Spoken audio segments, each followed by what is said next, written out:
Magandang umaga po, mga kapatid, pati po sa mga aming bisita.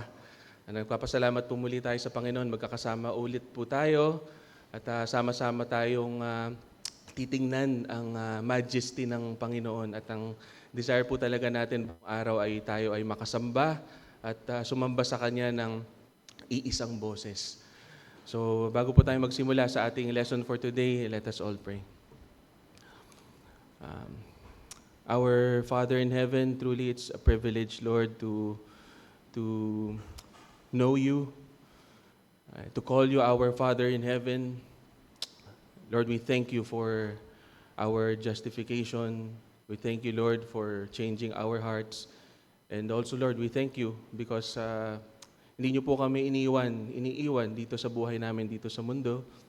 And our life of sanctification ay talagang nakaasa po talaga kami lahat sa iyo.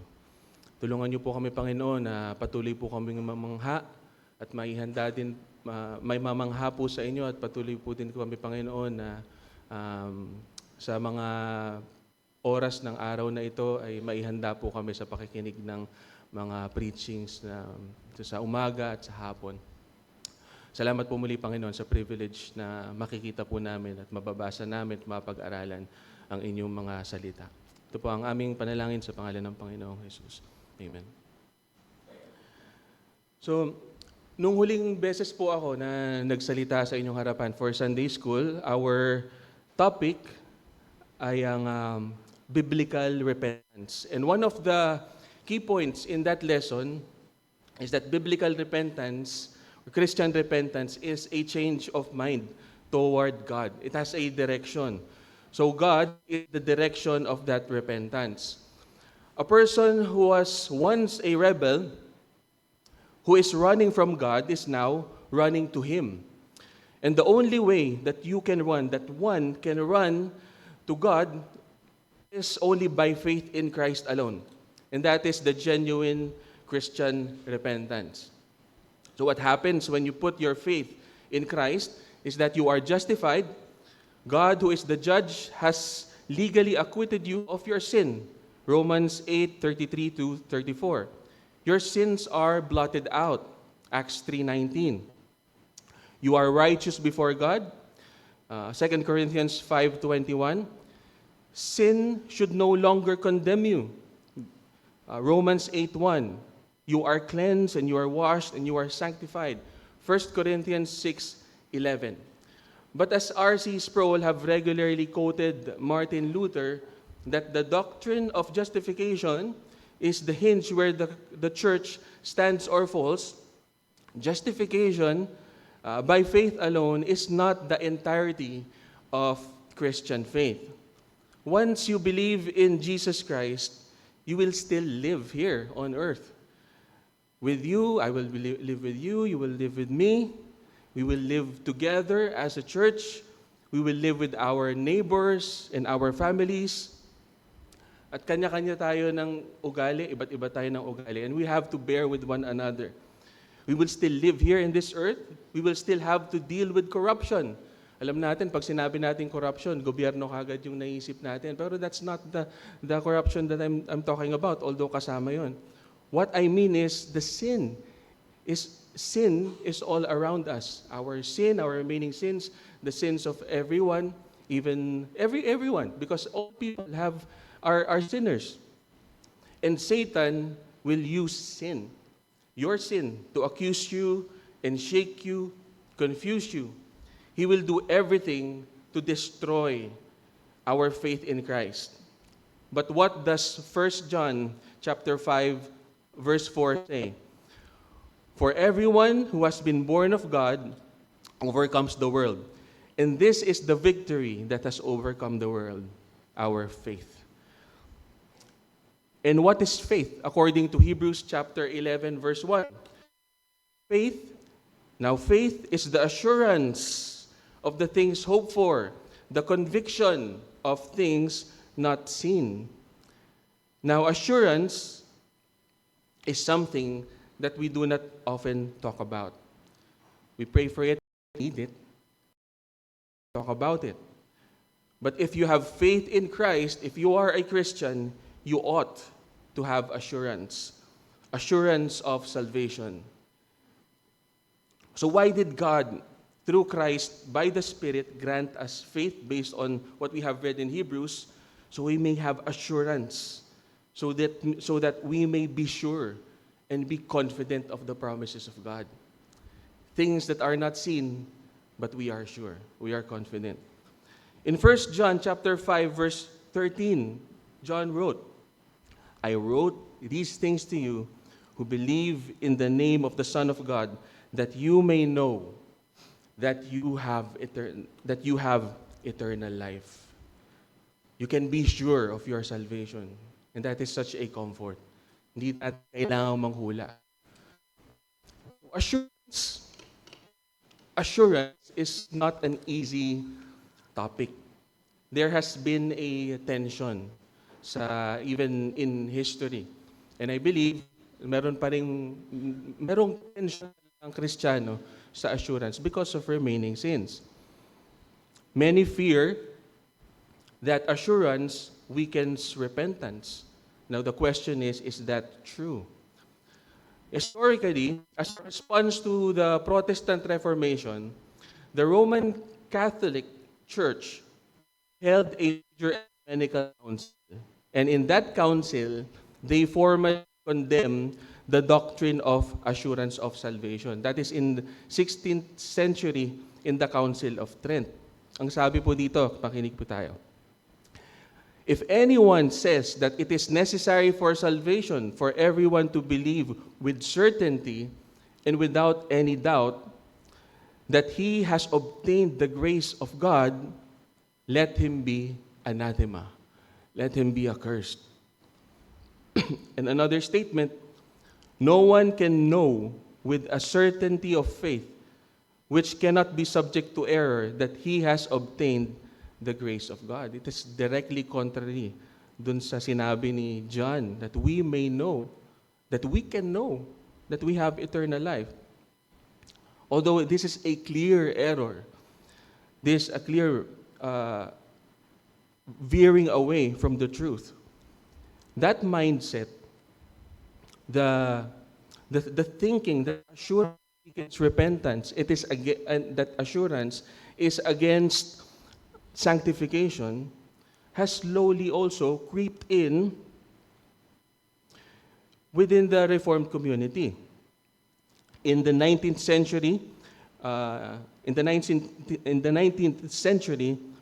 a Reformed historian named William Cunningham, in his book, The Reformers and the Theology of the Reformation, he explicitly commented on the neglect of the assurance in practice and in the practice within Reformed churches. His observation is this, that the doctrine of assurance was often neglected and downplayed both theologically and practically. This neglect contributed to a weak state of spiritual life because believers were not encouraged to enjoy the assurance of salvation. So we see the importance of knowing that you are safe in God has a direct correlation with our life as Christians. Joy is hampered kapag hindi natin alam kung tayo ay ligtas o hindi. Now, in J.I. Packer's book, Knowing God, in chapter 9, he explains that assurance that is rightly grounded deepens repentance and holiness. And what is the ground according to this book? He explained that the ground of such assurance is adoption. And this is a topic na na-touch natin before dun sa mga previous messages sa ating church. Now, true assurance is grounded in adoption. Dun sa kanyang libro, sa chapter 19, let me read. He pointed out that adoption is the highest privilege that the gospel offers. Sa kanyang libro, ang sabi po, our first point about adoption is that it is the highest privilege that the gospel offers, higher than justification. This may cause raising of eyebrows. For justification is the gift of God on which, since Luther, evangelicals have laid the greatest stress. And we are accustomed to say, almost without thinking, that free justification is the supreme blessing to us sinners. Nonetheless, careful thought will show the truth of this statement we have just made. That justification, by which we mean God's forgiveness of the past, together with His acceptance for the future, is the primary and fundamental blessing of the gospel. It is not in question. Justification is the primary. It is a primary blessing because it meets our primal spiritual need. Because we all stand by nature under God's judgment, His law condemns us. Guilt gnaws at us, making us restless, miserable, and in our lucid moments, afraid. But this is not to say justification is the highest blessing of the gospel. Adoption is higher because of the richer relationship with God that it involves. The two are distinct, justification and adoption. The two ideas are distinct. Justification is a forensic idea conceived in terms of law and viewing God as a judge. But contrast this with adoption. Adoption is a family idea conceived in terms of love, viewing God as Father. In adoption, God takes us into His family and fellowship and establishes us as His children and heirs. Closeness, affection, and generosity are at the heart of the relationship. To be right with God, the judge, is a great thing, but to be loved and cared for by God as Father is greater. So we see here, brethren,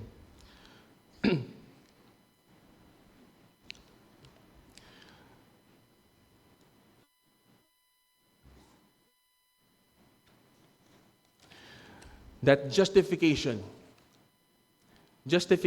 answers our legal problem with God. But adoption answers our relational problem with God. Assurance of salvation does not stop in what God has declared about us, declaring us righteous. But assurance flows from who God is now to us, that He is a Father to us, and we are His children. Kasi, yung idea nga po na pwede tayong ma-acquit sa ating mga kasalanan, pero wala nang pakialam ang Panginoon sa atin. That kind of privilege that we are adopted into His family, experiencing that love and care of that Almighty God. That He is not a judge anymore, but a caring Heavenly Father. Assurance is grounded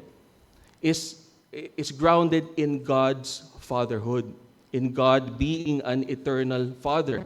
If God is our Father, if He is perfect as a Father, then our family relationship must be an abiding one. It remains. Assurance rests on God's unchanging fatherly commitment, not on the believer's fluctuating obedience.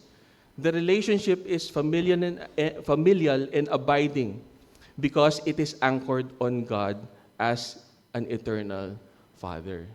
Hindi ito naka-based sa fluctuating emotions natin, sa ating weaknesses.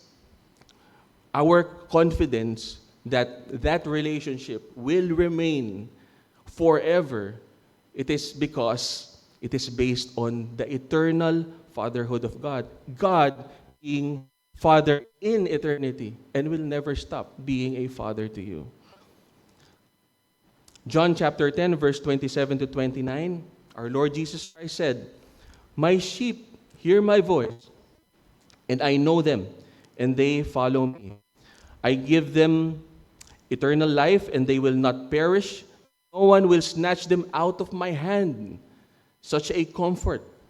And he continued, my Father who has given them to me is greater than all, and no one is able to snatch them out of the Father's hand. You see, once you are adopted as son, you will never be an enemy anymore. He will keep you. He will take care of you forever.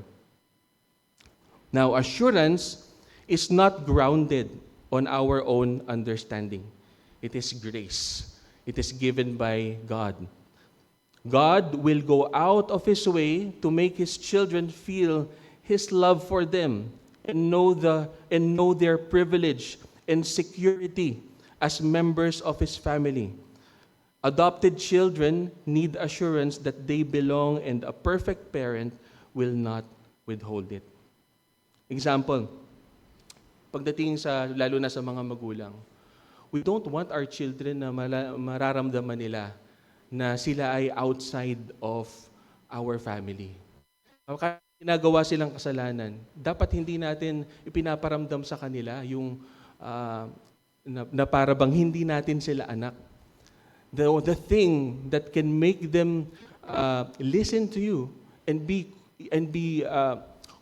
comfortable in confessing their sin, in listening to you, in listening to your instructions, in remaining in your care, is to make them feel that they belong to the family, that they are your children, that they are your son, that they are your daughter.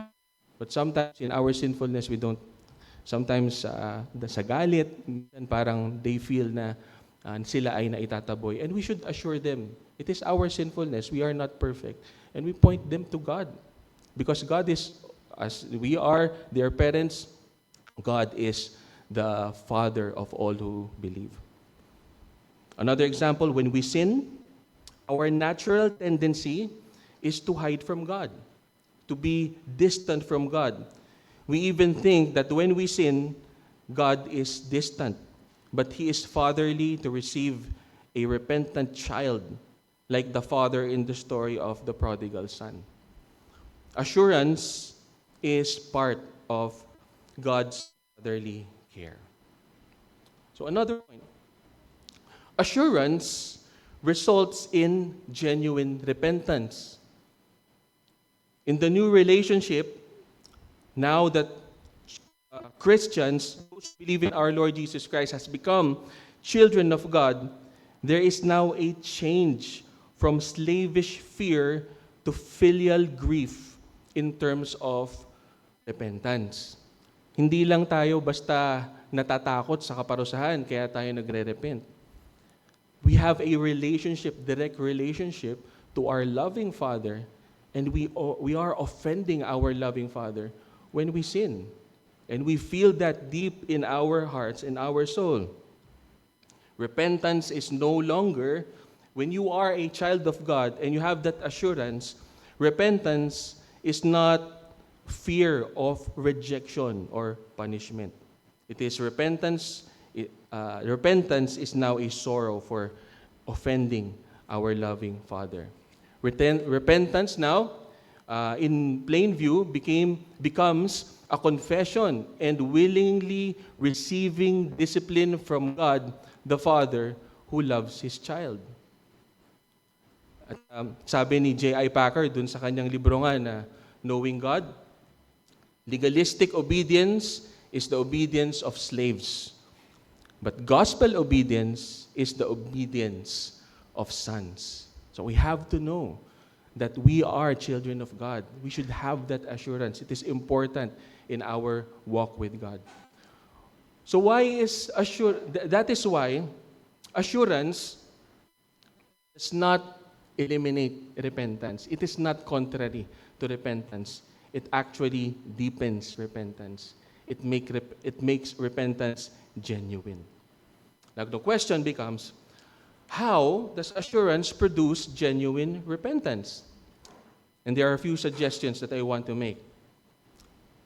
First, assurance produces honest confession. A child who is secure in the Father's love does not need to hide sin. Assurance removes self-justification. Sometimes when we sin, again, our initial reaction is to hide. Also, our initial reaction is to defend ourselves, is to defend why we have sinned, to defend our sin. But since we know, as children of God, we are in the presence of our loving Heavenly Father, we become confident to just admit that we have wronged Him, that we have sinned against Him, and ask for His forgiveness. Wala nang pagtatago. There's a safe environment in the presence of God to just repent, admit, confess your sin. And there's freedom there, di ba mga kapatid? In 1 John chapter 1, verse 8 to 9, it says, and we are very familiar with this verse, if we say we have no sin, we deceive ourselves, and the truth is not in us. If we confess our sins, He is faithful and just to forgive us our sins and to cleanse us from all unrighteousness. So see, why can we be confident to confess our sins and ask for forgiveness? The assurance is that our Father in heaven is faithful. He is faithful. Hindi natin ipapakita sa Kanya na kaya nating bumawi sa Kanya. But just to be humble before Him and knowing that He is our Father who is faithful and just also. He is just to forgive. Assurance in Christ leads believers to confess sin, not ignore it. Repentance is genuine by the security of God's grace. This concept that assurance enables honest confession and repentance rather than hiding and denial of sin. So practically, we deal with sin. We deal with our own sin. We are grieved with our sin. And what we need to do is not do our best, but look back to the work of our Lord Jesus Christ. And because of Him, we are now children of God. And that is the truth. Assurance, now number 2, assurance deepens our seriousness in holiness. The more, sabi dun sa libro, sa Knowing God, J.I. Packer argued that the more clearly we grasp our adoption, the more we shall understand the meaning and motive of Christian holiness. See, we know that when we are asked, what is sin? Sin is the transgression of the law. But in Christ, as children of God, sin is not merely rule-breaking, but as a relational, is considered, hindi ko alam kung anong pwedeng iterm, pero merong damage dun sa relationship. Pero note that hindi yun ibig sabihin ko ay hindi na-destroy yung ating relasyon sa Panginoon in terms of a father and to a son. Actually, it is our experience that the fellowship becomes cold and becomes distant. You see, when we sin becomes anything that is not of faith. Anything that it is not according to the person of God. Anything that we act that is not according to who God is.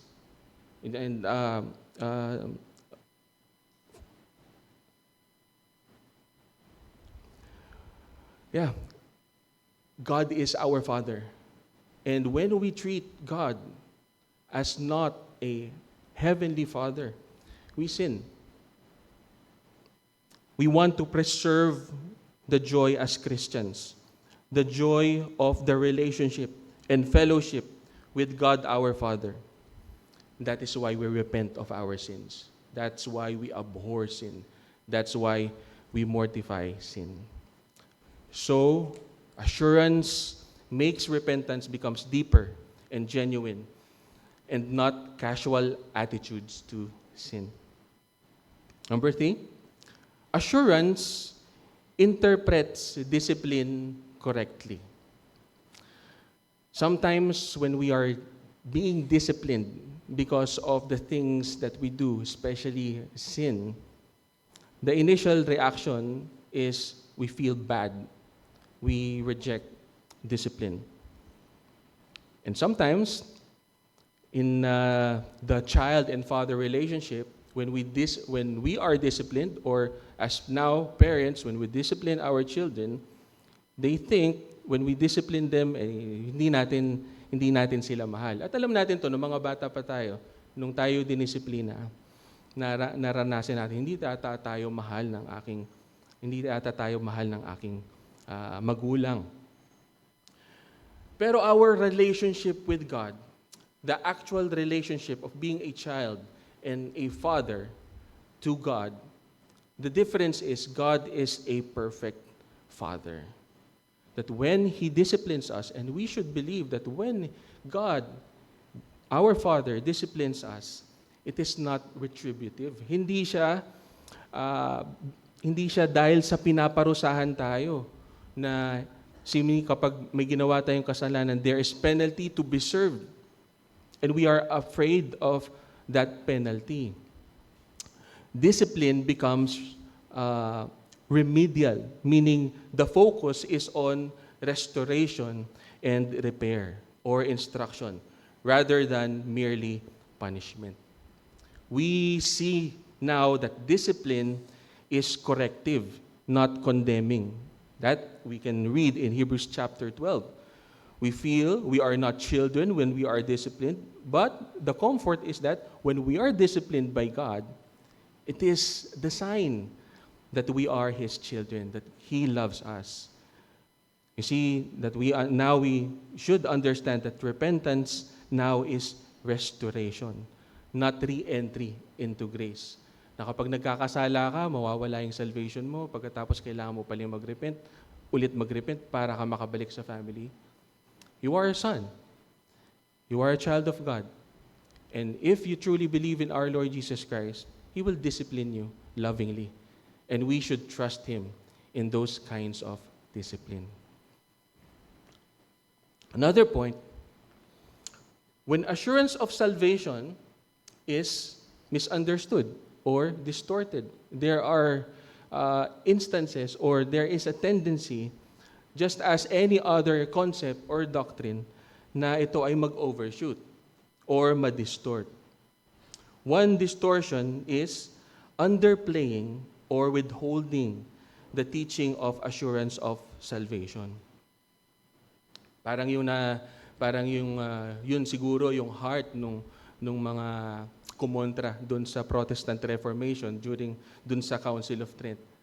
Maybe they are well-intentioned doon sa life of holiness. And yun nga, dahil doon sa intention to live a holy life, ayaw naman maging overconfident siguro ng mga leaders yung congregation na hindi na sila magpe-persevere. But we saw dun sa nabasa natin kanina that if the assurance of salvation is withheld or downplayed, nawawala yung joy. Nawawala yung motivation to go on in this life, which is difficult. And I believe God is not glorified when we are in that state. But when we go back to Him, that is the time na talagang nag-glorify ang Panginoon because we are acknowledging Him for who He is. So there are signs or symptoms in Christians na nagsasuffer, na naapektuhan ng underplaying or withholding the teaching of assurance of salvation. Sometimes, there is a chronic doubt. This doubt, kaya pag sinabing chronic, dahan-dahan. It slowly creeps in. Para bang Yung doubt, parang ngayon wala kang doubt pero konti-konti, lumalaki ng lumalaki yung doubt. You are slowly doubting your salvation. Or even worse, you are doubting God. And it's against faith. Another symptom, there is a fear-driven obedience, ang tinatawag din na legal holiness. Assurance is withheld to produce obedience.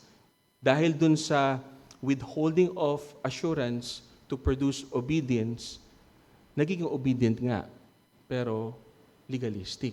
It is superficial. It doesn't come from gratitude. It doesn't come from resting in God. Also, there is reluctance to confess sin, which is na-discuss na natin kanina. As a sinner is now unwilling or hesitates or fearful because he does not know the person of God, that when he comes to God, anyone who comes to God, he will never cast out. There's also a tendency of spiritual paralysis. Pag sinabi pong spiritual paralysis, it is a state of stagnation. It is a state of inactivity. You are not fruitful. You are not growing. The cause is, it is evident that that person is full of anxiety. He is full of guilt. And surely he has he doesn't understand the grace of God. So without the proper grounding of assurance, it hampers the Christian growth. In 2 Peter chapter 1, verse 5, Peter said, "For this very reason, make every effort to supplement your faith with virtue, and virtue with knowledge, and knowledge with self-control, and self-control with steadfastness, and steadfastness with godliness, and godliness with brotherly affection, and brotherly affection with love. For if these qualities are yours and are increasing, they keep you from being ineffective or unfruitful in the knowledge of our Lord Jesus Christ." Verse 9, "For whoever lacks these qualities is so nearsighted that he has been blind, that he is blind, having forgotten that he was cleansed from his former sin." So again, we are reminded here that remembering the gospel and the gospel blessings, including the assurance of salvation, it motivates Christian growth. We should go back again to the person and work of our Lord Jesus Christ and who we are now in Christ in front of a holy Father in heaven, our holy Father in heaven. Another error is a distorted or a distorted understanding of assurance. God is experienced primarily as a judge, not a father. If this is so, Christians live in fear or worse, unsaved. In Romans chapter 8, verse 16, the Spirit Himself bears witness with our spirit that we are children of God. The Spirit that indwells every believer testifies. It makes you call out to God as your Father. But if that is not so, maybe meron ka pang low view or you don't understand salvation at all, grace at all. Because the grace of God in salvation includes us being adopted children. Repentance, instead of being a free exercise of coming to God, confessing of sin, and asking for cleansing, it becomes an anxious self-introspection. Anxious self-inspection. Now, introspection is healthy. But if it is not grounded to the truth of the person of God, it destroys a person. Questioning salvation. The person now questions his salvation because of his performance. That is a distorted view of assurance. So salvation becomes now a salvation and sanctification is now based on works. It is now based on performance. Now, holiness, our life of holiness, now becomes joyless and legalistic. J. Packer, in his book, again, he said legalistic obedience is the obedience of slaves. Another error. There is a danger of the overemphasis of assurance.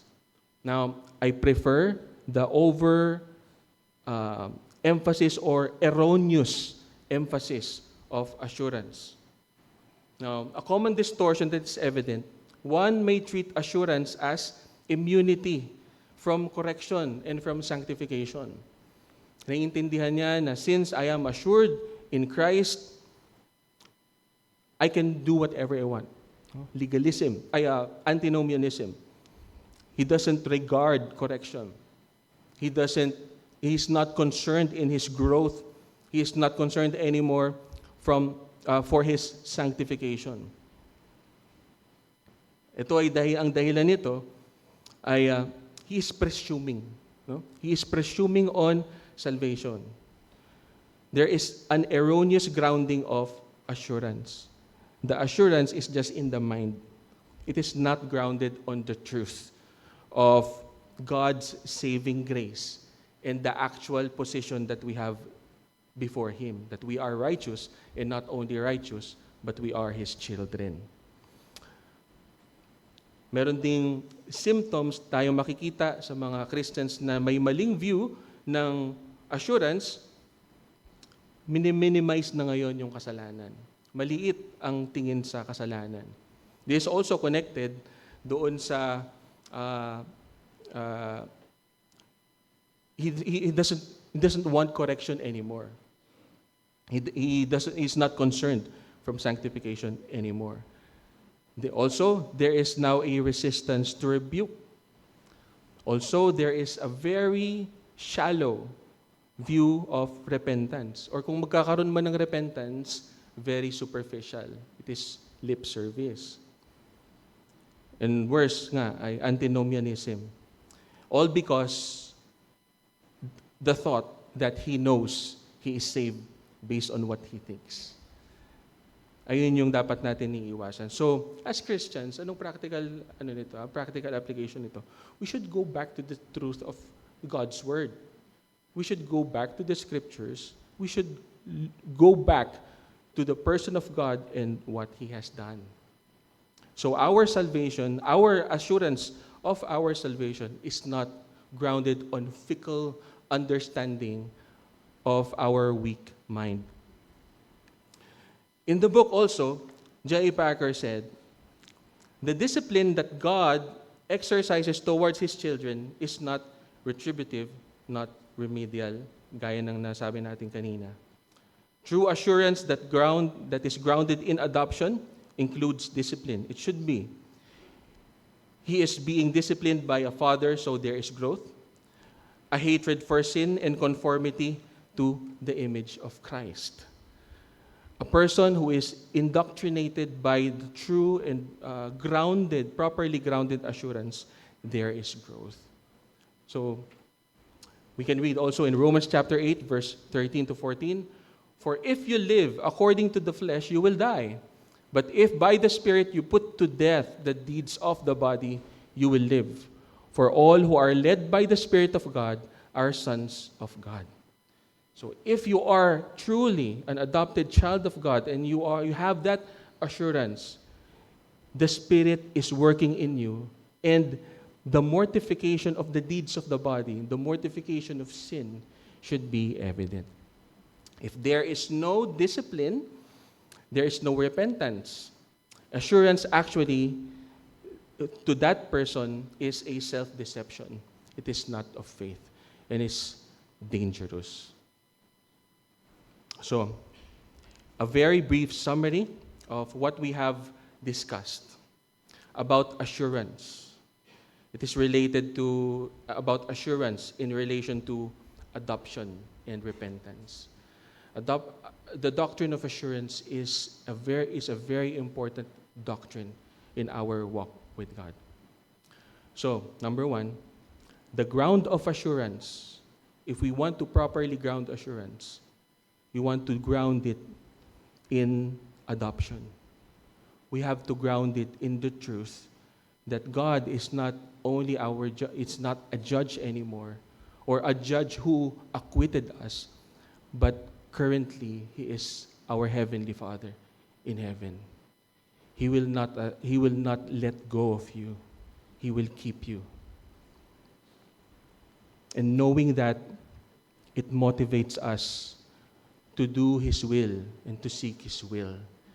And when we do that, and if we desire that, we feel genuine joy. Adoption, sabi nga ni J.I. Packer, is the highest privilege that the gospel offers.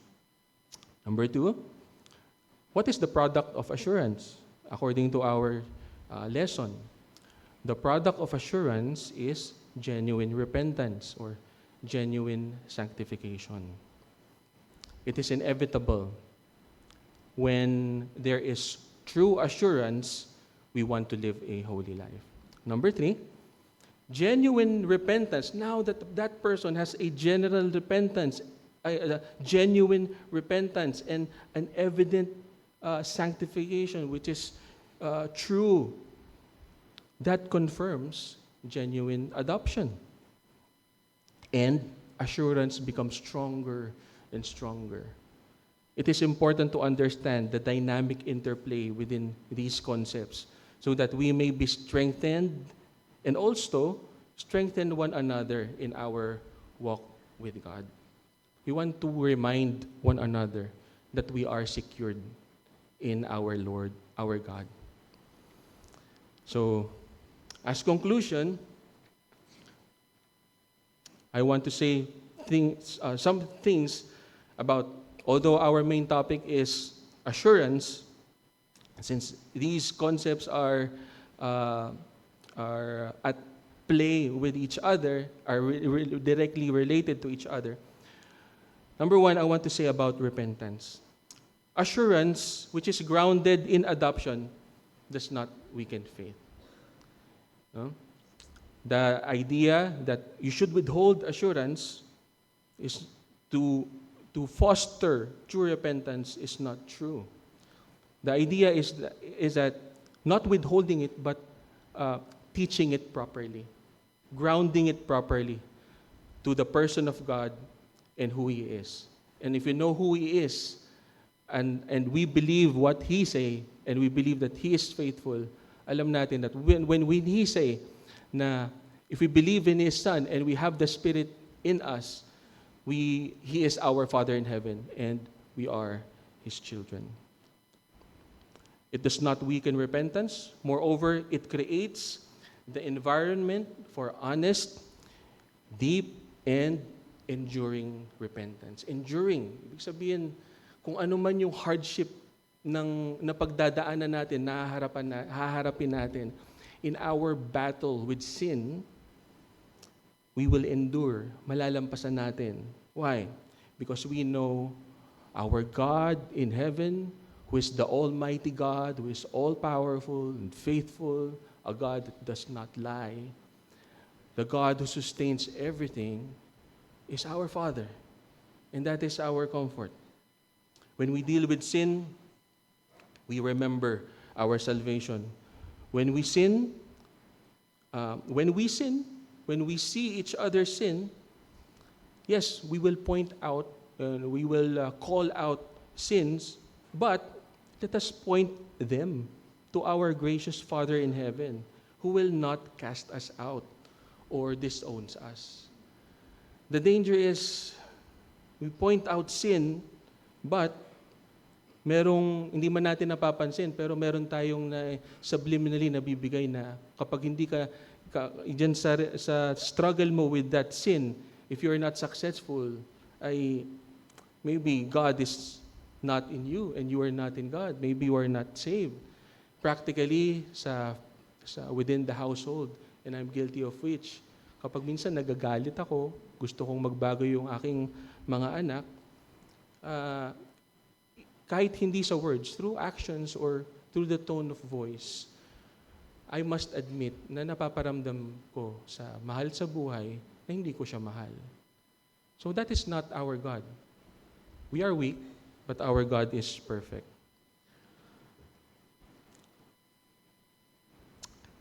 Loving discipline restores joy of salvation and fellowship with Him. You see, since God is our Father, when we sin against Him, and we truly are children of God, if we try to repent, it will be difficult, and it will be a struggle, and it will be frustrating. But we call upon God. You know? We actually, sabi nga, nakakatakot na minsan nagdadasal tayo, Panginoon, gawin mo po sa akin, lahat ng kailangan gawin in order for me to be conformed to your Son. That is a scary thing. But that is the will of God, and that should be our desire as His children. When we call also an unbeliever to repent of God, show God that He is faithful to receive those who come to Him through His Son. About adoption, the Christian repents not to become a child of God, but because he is already one. A very simple reminder, and that we should remember, that we should remember every time. That is our power, knowing that God is faithful, that we become His child, not because of our performance, but because of Him who is faithful.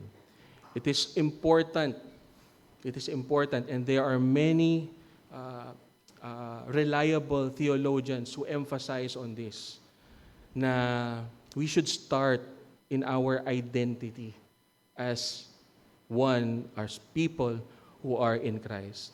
And this, I believe, is the one of the labors of Apostle Paul and the other apostles to the churches, to let them know that they are in Christ and who they are before God and who they are before the Father, their Father. Merong short-sightedness dun sa relationship. That's why we fall into sin, and that's why it's difficult to repent. But if we know that our Father is faithful, we will repent and we will persevere and we will endure. The apostles motivated those Christians to live according to who they are. A new creation, that is who they are. Children of God, that is who they are. That's why the pattern is the apostles are reminding the saints of who they were and who they are. And then the imperatives. On assurance.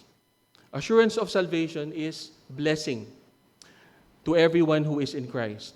It is needed for our growth in holiness. It is needed so we may be motivated to persevere. It is needed so each of us may experience joy and rest in Christ as adopted children of God. According to the scripture, Apostle Paul in 1 Corinthians chapter 14, verse 33, God is not a God of confusion, not peace. John, in 1 John chapter 5, verse 13, John said, I write these things to you who believe in the name of the Son of God. Do you believe in the name of the Son of God? Do you truly believe in our Lord Jesus Christ? He's writing to those who believe in the name of the Son of God, that you may know that you have eternal life. Know it. Make sure of it. Our Lord Jesus Christ in John chapter 17, His prayer is that, Father, I desire that they also, whom you have given me, may be with me where I am, to see my glory that you have given me because you loved me before the foundation of the world. That love is the one, that love is that one love that we should be experiencing and we should be getting hold of. We should have a better understanding of that love because it is ours. Verse 25, O righteous Father, even though the world does not know you, I know you, and these know that you have sent me. I made known to them your name, and I will continue to make it known, that the love with which you have loved me may be in them, and I in them. What kind of love that the Father has given to us, that we may be called children of God. If that doesn't motivate you in your life, in our life, in holiness, in our pursuit of Christ-likeness, nothing will.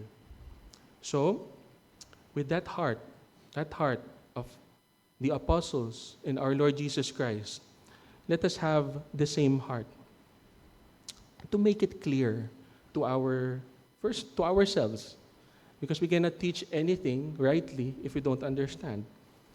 But let us make it also clear to everyone that salvation is sure. And why salvation is sure? That's important. Why is it sure? Because God is faithful. He is faithful. And not just a faithful God, but He is, that God is our Father.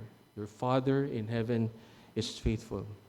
So that together as a church, we will be motivated to live a holy life. Our worship, which is our desire, will be amplified. Will be with one voice. And souls may be saved within our midst. And the only means to do this is to proclaim the gospel of Christ. Let us proclaim the gospel of Christ. Let us focus on the gospel of Christ. Let us all pray. Our Father in heaven, it is a privilege, Panginoon talaga. Words are not sufficient to describe the greatness of your work in us.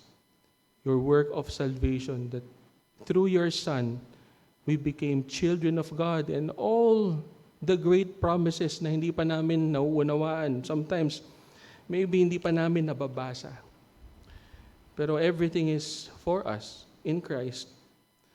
So help us, Lord, to know these things and be transformed by these things.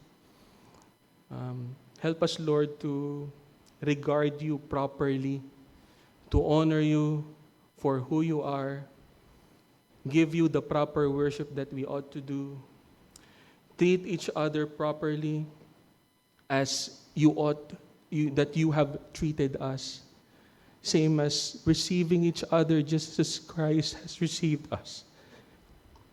So please, Father, help us to know more about this love, your fatherly love, so that we may be assured and glorify you sa buhay namin dito while waiting for our Lord Jesus Christ, and we will continue to glorify you in eternity. We pray these things in the name of Jesus Christ, our Lord.